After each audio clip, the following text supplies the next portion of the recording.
about the speech there? Was he convincing? Does he do a good job putting his message out? Yeah? Kind of, sort of? Anybody like, nope, I'm out. This guy... He just seems kind of crazy. You're getting a crazy vibe out of it? Yeah. Anybody else get a crazy vibe? Yeah. You get a little bit of that? Smart people. It's terrible. All right. Ladies and gentlemen of the Starr County Republican Party Executive Committee, good evening. And thank you, not only for your attendance, but for allowing me the opportunity to speak. My name is Phil Davison, and I am seeking our party's nomination for the position of Starr County Treasurer on November 10th, November of 2010, excuse me. In terms of my background, I am from the village of Minerva, where I am serving my 13th year of elected service as a Minerva Council member. In terms of education, I have a bachelor's degree in sociology, a bachelor's degree in history, a master's degree in public administration, and a master's degree in communication. In terms of elections across Starr County, I have represented our party twice on the county ballot in both the primary and the general elections. When I ran for Starr County Clerk of Courts in 1996 and Starr County Commissioner in 2000, and I will not apologize for my tone tonight. I have been a Republican in times good, and I have been a Republican in times bad.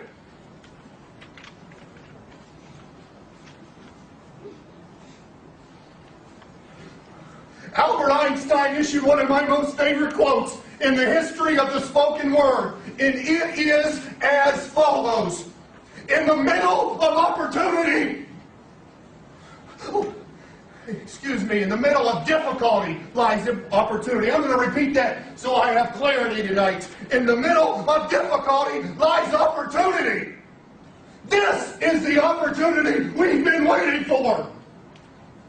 The Starr County Treasurer's Office is a mess. It is in dire need of structure and guidance. And now is the time to seize this opportunity with an aggressive campaign and an even more aggressive campaigner. If nominated tonight, I promise each and every person in this room I will hit the ground running, come out swinging, and end up winning. Let's send a message tonight to the people of Starr County and to the people of the Starr County Democratic Party. We're tired of business as usual. Drastic times require what? Drastic measures, yes! Who said that? Thank you! Drastic times require drastic measures. We will not tolerate incompetence and irresponsibility any longer. Now is the time to snap the Democratic stranglehold on the Treasurer's Office in two. And I harken back to what my friend Alex just said. He ran against the Treasurer in 1996. It was a problem then, it's a problem now. Infestation. Politics is not touch football. Politics is winner take all. It always has been, and it always will be. If nominated tonight, I want to develop and expand my campaign for what I believe is the greatest strength of the Starr County Republican Party, and that is its people. I believe in the axiom that all politics is local. And because of this belief, I want to harness the thoughts and ideas that individuals in our party have concerning Starr County and its political subdivisions.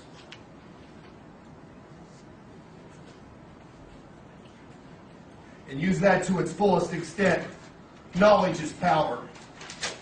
Let's tap into this knowledge and use it as a tool to win the treasurer's office. Let's use this knowledge not only as a tool, but as a weapon. We must win this election. If nominated tonight, I will win this election. And I'm going to say that again so there's no miscommunication tonight. If nominated tonight, I win. Tell your friends, tell your neighbors, tell Randy Gonzalez. I'm coming. Both barrels, guns loaded. I believe in the entities and the principles of the National Republican Party, the State of Ohio Republican Party, and the Stark County Republican Party. And if nominated, I will not hide those beliefs on my march to victory on Election Day. If nominated tonight, I can guarantee with 100% certainty that what you are seeing from me tonight is what everyone outside those doors is going to get over the next 8 weeks. I used to be an idealistic thinker. I am now a pragmatic thinker. Government may be about service. Politics is about winning. Tonight, as a candidate seeking the Republican nomination for the position of Stark County Treasurer, I humbly ask for your vote as members of the Stark County Republican Party Executive Committee. Thank you. And is Phil Davison. So, how did what you read match up to what you saw? Completely. Completely? You had like an inkling that he was a crazy guy? Mm-hmm. All right. Anybody else feel that the words on paper, a little bit? Very aggressive. Very aggressive. It's psychotic. Isn't it? So,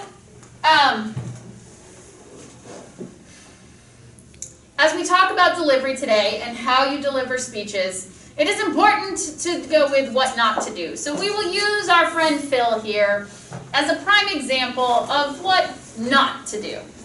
So what did Phil do that you shouldn't? He was pacing back and forth. Okay. Pacing. Yeah, and like some movement isn't necessarily bad, but he looked like a tiger who was really hungry. You know? What else did Phil do that you really shouldn't when giving a speech? Kill people. He did not actually kill people, but there were some moments that were very aggressive. Like you thought he was going to jump out into the audience at a couple of points. I was just going to say screaming. Yeah, scream.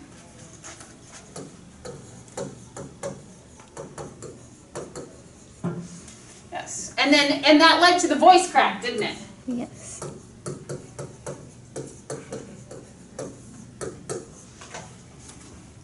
What else? What else did Phil do that one should not when giving a speech?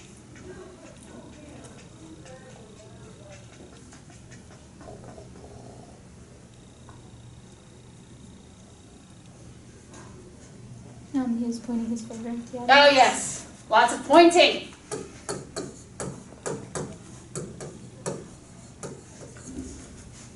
What else?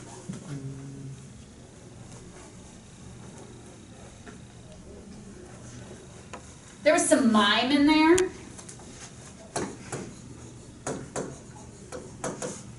Talked about a tool and a weapon. We don't need to brandish fake swords. It's a bad idea. All right. So the screaming, the voice cracking, pointing, miming. He messed up his notes a lot. He jumped script.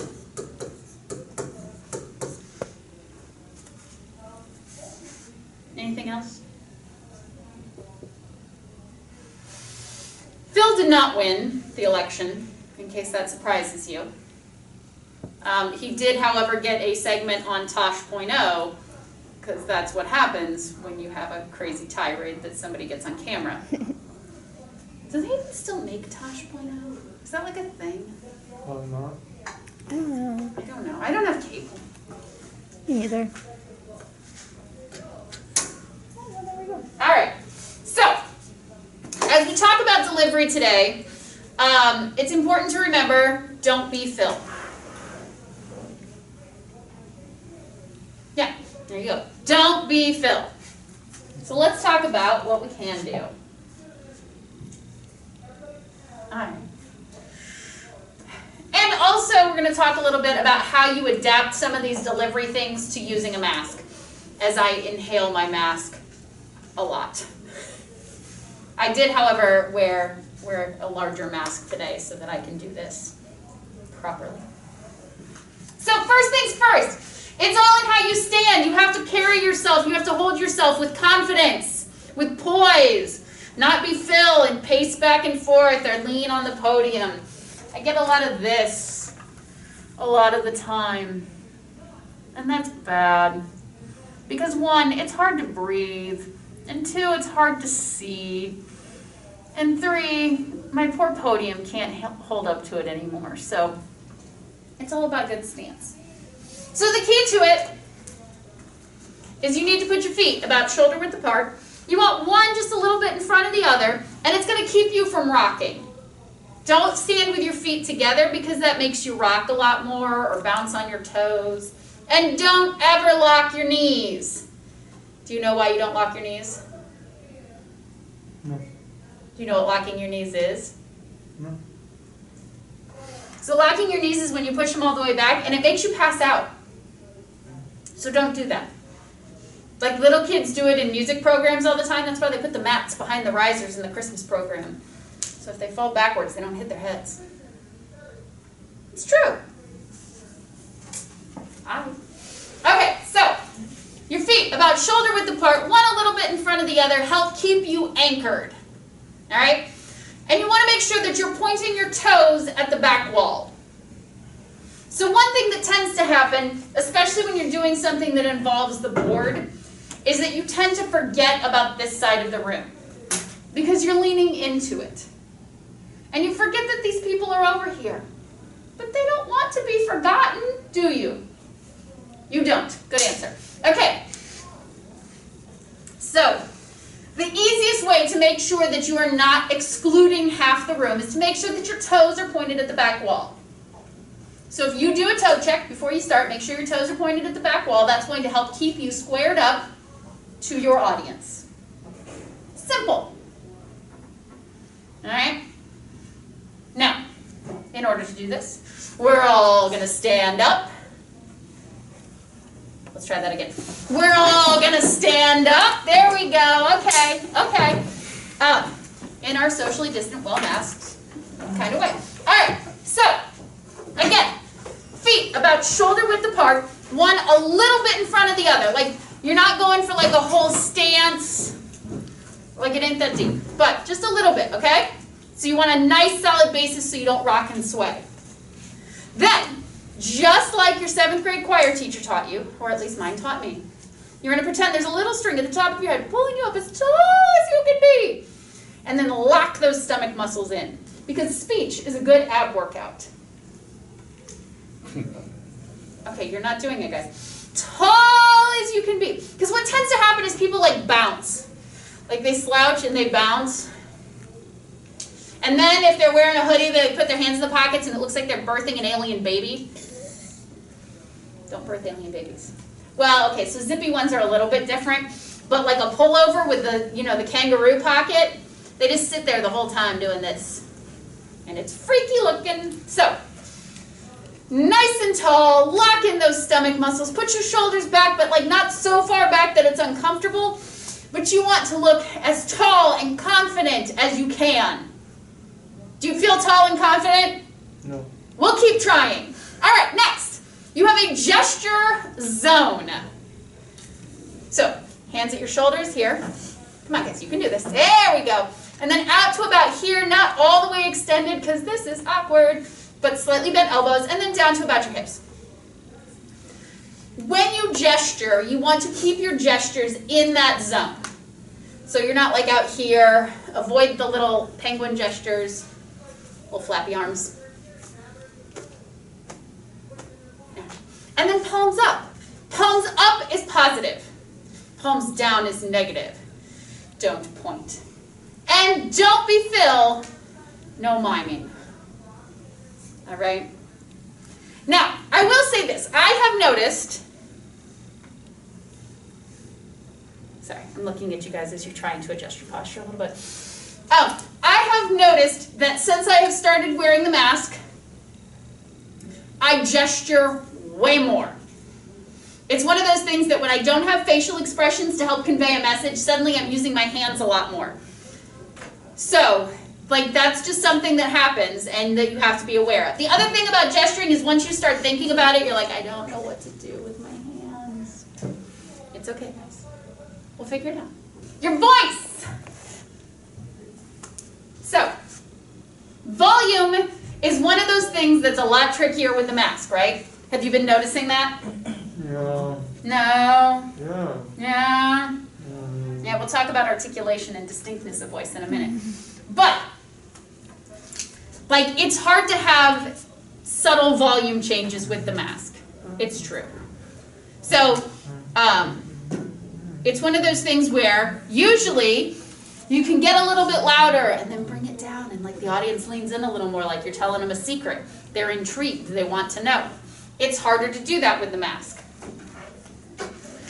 So one of the things that you need to practice is you need to practice being loud enough with the mask. And so before we do your first in-person speech, I'll try and get some time where we can go practice being loud in, you know, a socially distant and responsible kind of way. But the upside to it is that you can't really tell that you're gasping a lot. Because every now and again, you get an inhale and you eat your mask a little bit. That's fine. That happens. But generally speaking, you want to vary that volume because it draws the audience in. It keeps them interested in what they're doing, in what you're doing, and what you have to say. But we won't try it today because it's hard to be loud in this room. All right. Now, I don't know if you've noticed this, am a fast talker. I know, it's a surprise, right? Right. However, there is a very specific rate of speech that you should aim for. So, Do you think you speak too fast, too slow, or just right? When it comes to public speaking, you'll want to talk at a conversational pace. This rate of speech typically ranges from around 140 to 170 words per minute. If you speak much slower than 140 words per minute, you're probably not speaking fast enough for your audience. You might be putting them to sleep. However, if you speak much faster than 170 words per minute, you could be talking too fast. An audience could have a hard time understanding you. You also need to vary your pace. Sometimes you'll want to speak more quickly to demonstrate urgency or excitement, and other times you'll want to slow down or pause for dramatic effect. To check your pace, record yourself. Listen to the playback. A recording not only lets you time your speech, but it also lets you evaluate how well you vary your pace within the conversational range. Give it a try.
Done. that's annoying, isn't it? No. All right, how many of you hit the 1 minute on the nose? How many of you were too fast? Who was too slow? All right. So, it's a tricky thing to hit that. And one of the things you may notice is that when she read it, she did actually vary her pace in there a little bit. And that's a tricky thing to be able to do. But study after study has shown that that 170 mark is what's comfortable for most people to listen to. Now that said, I have to say that that is way too slow for me. But I'm the person who watches YouTube videos in double time. So, you kind of adjust. But you need to be able to go off your audience cues and see if it looks like they're with you or not. If you're going too fast, you can usually tell by looking at your audience's eyes, like they just look kind of in shock. And if you're going too slow, they look like they want to finish your sentences for you. I am one of those people who wants to finish people's sentences for them.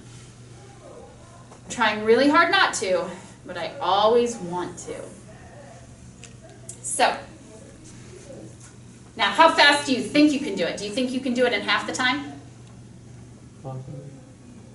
You want to try? See if you can get it at 30 seconds? Mm-hmm. All right. Ready?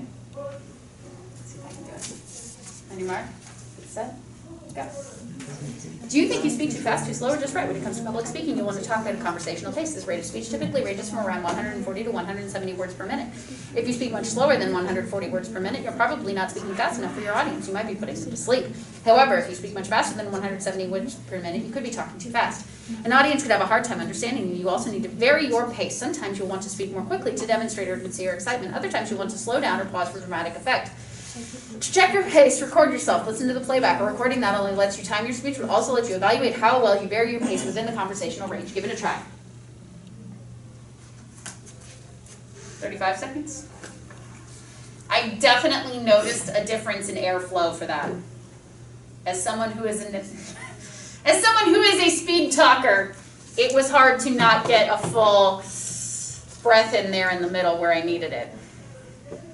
So that's one of those things where if you notice that you're inhaling the mask a lot, you probably need to slow down.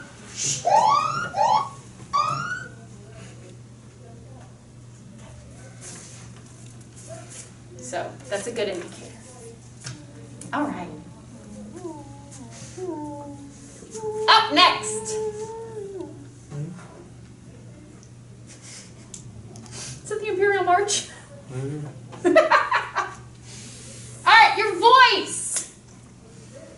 Your voice is very important. So the first thing is pitch, and that's the highs and lows in your voice. So what did we notice about the pitch of our friend Phil? It was really loud. It was really like he got up there. Phil Davison. The guy. Yeah, the guy. So, and his voice started to crack. Did you notice that? Mm-hmm. So your voice cracks when you're low on oxygen, or you're up in a range you shouldn't be. And he was doing both. So you got to bring it back down again and make sure you're getting enough air. You also want to avoid upspeak. Have you ever heard of the term upspeak before? No. I'm going to do it, and I'm going to hate myself for doing this. Upspeak is where your voice goes up at the end of things, and they sound more like questions, even if they're not questions. But it's a really bad habit that people get into, and it's just sort of like a speech rhythm, and they don't even know that they're doing it a lot of the time. And I hate that I'm doing this right now, because it's really annoying, isn't it? Mm-hmm. I mean, it is. I hate that. It's hard. But it is a speech pattern, and it's a very hard speech pattern to break because it's just part of the rhythm of speech. So there are some things that can be done to break that. And if I comment on one of your speeches that you have too much upspeak, then we can work on coming up with a plan to break that. Oh, see. But once you start doing it, it's so hard to stop. You have to be conscious of it. And once you hear it, you can put a stop to it.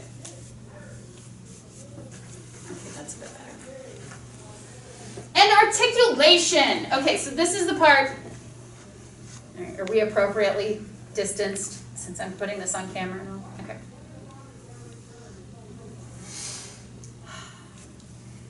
So normally, I do this.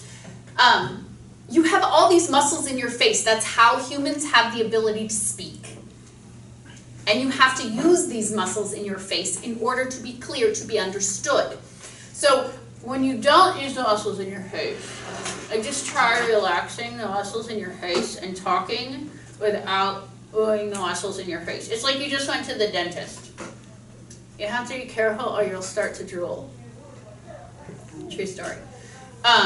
So like just relax the muscles in your face and try talking. You can like, hey, how's it going? Good to see you today. So like you guys, it loses some of the funniness when you have to wear masks, because like it's funny to watch people try and talk like this. But this is why we have muscles in our face. You're like, hey, what's up? Whatever. Oof. So try it. Like relax the muscles in your face and try talking without moving those muscles and see what happens. But there you go. You have these muscles in your face, you have to use them. And that is the articulation. It's using those muscles in your face to make those clear sounds. We did just try that. Okay. So this right here is a sound map. It looks a little weird, but here's how it works. So babies are born with the ability to make whatever sounds they need to make. And as your brain absorbs language, because babies don't have language initially, as your brain absorbs language and you learn to talk, your brain develops around the sounds that you need to make for whatever language you speak, and then sort of like pushes out those other sounds. Like if you don't need it, you don't use it, and you forget it. That's why little kids can always roll their R's, and like when you are a 7th grader and you get to Spanish class, all of a sudden you can't roll your R, and somebody makes fun of you. Or me. And that's like how accents work too, because your brain has developed how to make these sounds, and so that's what you do. But this is the placement of all these different sounds in your mouth. And again, it's harder to do this while masked, but think through where all of these, so spy. Say spy. Okay, so do you feel how that is like in the front, in the lips? Mm-hmm. Okay, so spy, baby. Baby. Baby. Hey, there we go, guys. Come on, play along here. So we're starting to move back. Man, Man. would, Would. fall, Fall. very, Very. and fall and very. Try that. See, can you feel the difference between those two? Mm-hmm. Fall, very. So one of them you're pushing air out, and one you're kind of sucking air in. Thought, Thought. breathe. Breathe. And that's another one that's kind of crazy that those are two separate sounds, but they really are. It's important to note that the English language is kind of dumb and complicated. Top, Top. dad. And. So these are all these alveolar. So that ridge, see, again, it loses something with the mask. But that ridge up in the roof of your mouth, you know what I'm talking about? That's the alveolar ridge. So your tongue goes right to there to make those sounds. And then the post-alveolar is behind that.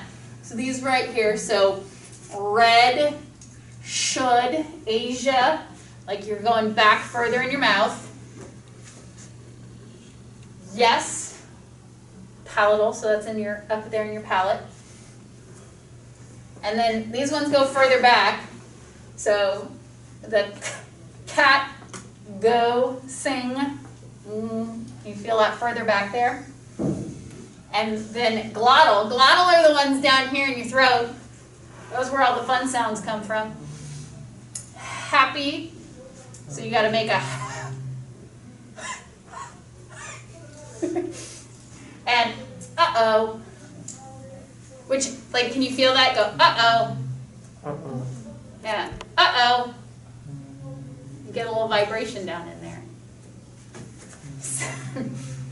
It's silly, but it's true. So you really need to think about, you need all of this in order to make these sounds. So you can't just get up here and like mumble without moving your mouth. You can't make all the sounds you need to make if you don't move your mouth. Mm-hmm. It's the magic of speech. Sorry, I get excited about that kind of stuff. All right, delivery qualities. Inflection. That's like the emotion, the feeling in your voice. Okay, so we're going to try this out with inflection.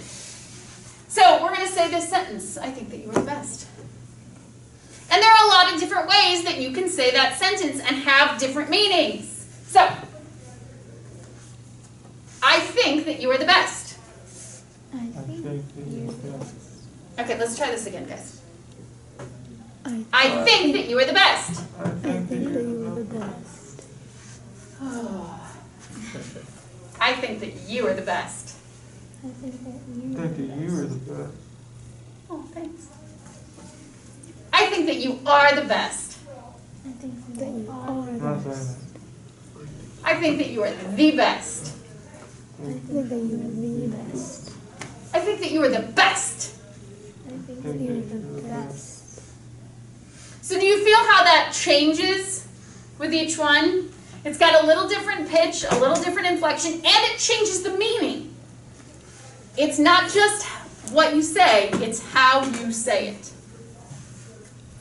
All right. Your face. Mm-hmm. And your eyes are so much more important when you're wearing a mask. So use them. So you need to make sure that you're making eye contact with your whole audience.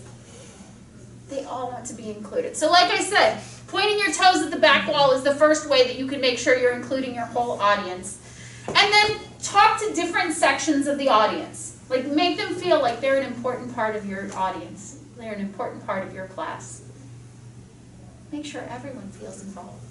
Now, when I say that, you don't necessarily have to like scan the whole audience. That makes you dizzy.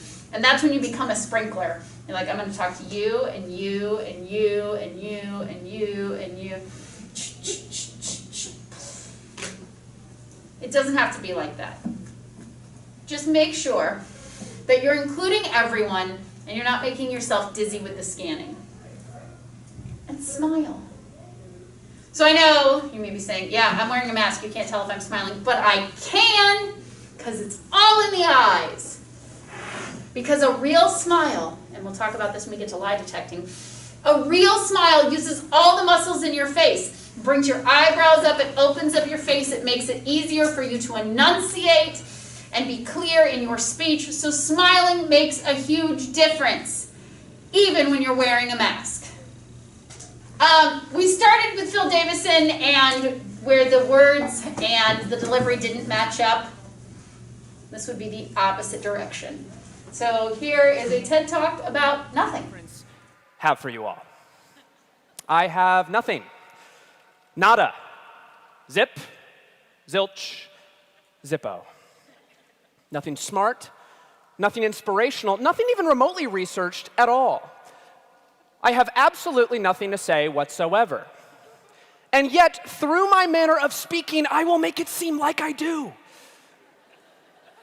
Like what I am saying is brilliant. And maybe, just maybe, you will feel like you've learned something. Now, I'm going to get started with the opening.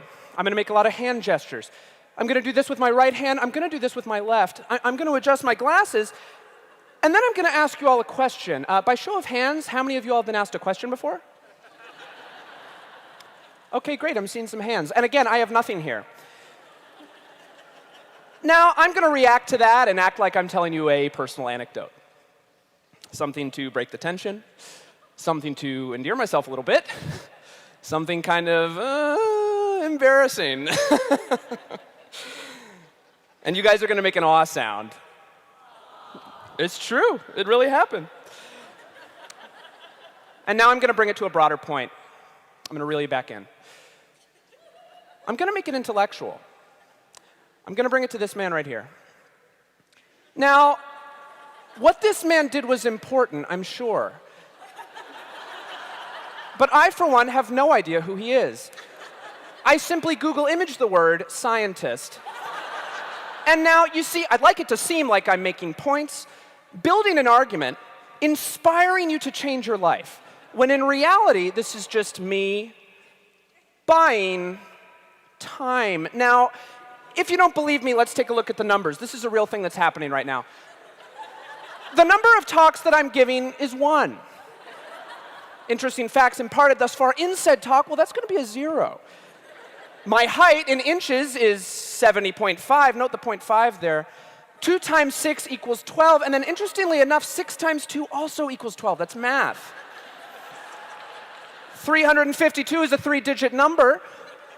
1, 2, 3, 4, 5. And then almost immediately following that, we get 6, 7, 8, 9, 10.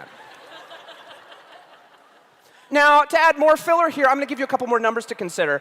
18, 237, 5,601, 2.6 million, 4, 24, staggering. These are real numbers, all of them. And to follow that up, let's take a look at some graphs. Now, if you take a look at this pie chart, what you're going to see is that the majority far exceeds the minority. Everybody see that? Cool, isn't it? And let's take a look at this bar graph because it shows similarly irrelevant data. Now, I'm doing this because I'd like to make it seem like I've done my homework. If you were, say, watching this on YouTube with the sound off, you might think, okay, this guy knows what he's talking about. But I don't. I'm floundering, panicking, I've got nothing. I'm a total and utter phony. But you know what? I was offered a TED Talk. And damn it, I'm going to see it through. Now, if you take a look behind me, these are just words paired with vaguely thought-provoking stock photos. I'm going to point at them like I'm making use both of my time as well as your time, but in reality, I don't know what half of them mean. And now, as these continue, I'm just going to start saying gibberish. Wagga wah, gabba gabba, turkey, mouth in a mouth, chip, trip, my dog Skip. Rip it and dip it, Richard. I'm an itty-bitty baby bopper, and I'm hungry in my tum-tum. Brad Pitt, Uma Thurman. Names, things, words, and more things. And see, it feels like it might make sense, doesn't it? Like maybe, just maybe, I'm building to some sort of satisfying conclusion. I mean, I'm gesticulating as though I am. I'm pacing, I'm growing in intensity. I'm taking off my glasses, which, by the way, are just frames.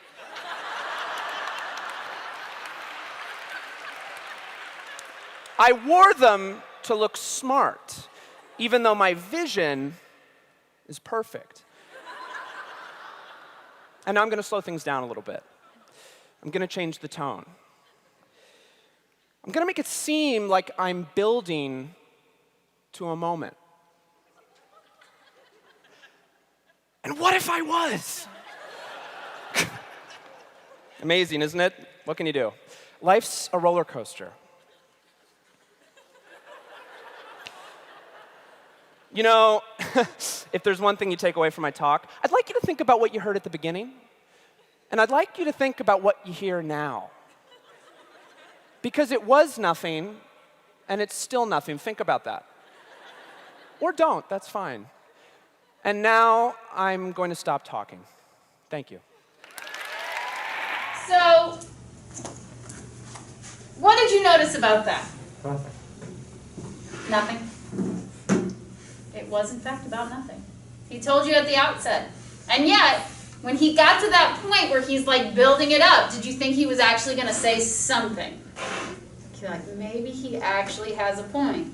No, he didn't. But what are some of the things that he did well in terms of delivery to draw the audience in and keep them interested in his message of nothing? Glasses. The glasses thing? I thought that was funny too. What else?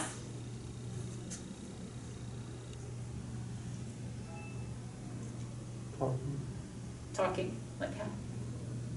Like a smart person. Like a smart person. What made him sound like a smart person? The glasses. That's what made him look like a smart person. What made him sound like a smart person?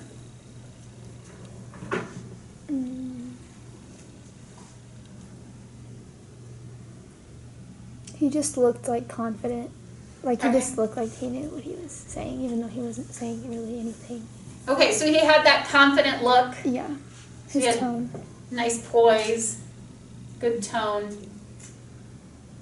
He played with that speed and the ups and the downs a lot too.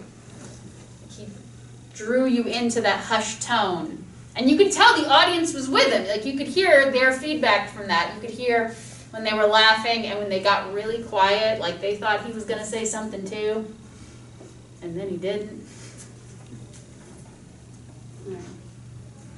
So, speech is about both delivery and content. It is not just how you say it, and it is not just what you say. You need both of them together. But if you don't have strong delivery, it is hard to grab the audience and get them to pay attention to you from the outset. You have to fight to get your audience to pay attention. So that is why it is so important that you start off strong and have good delivery to draw the audience in so that you get them to pay attention to your message. Because that's what it's all about. You want the audience with you. We don't give speeches just for ourselves. Even me. And I'm like the nerdiest speech person there is. Questions, comments, concerns?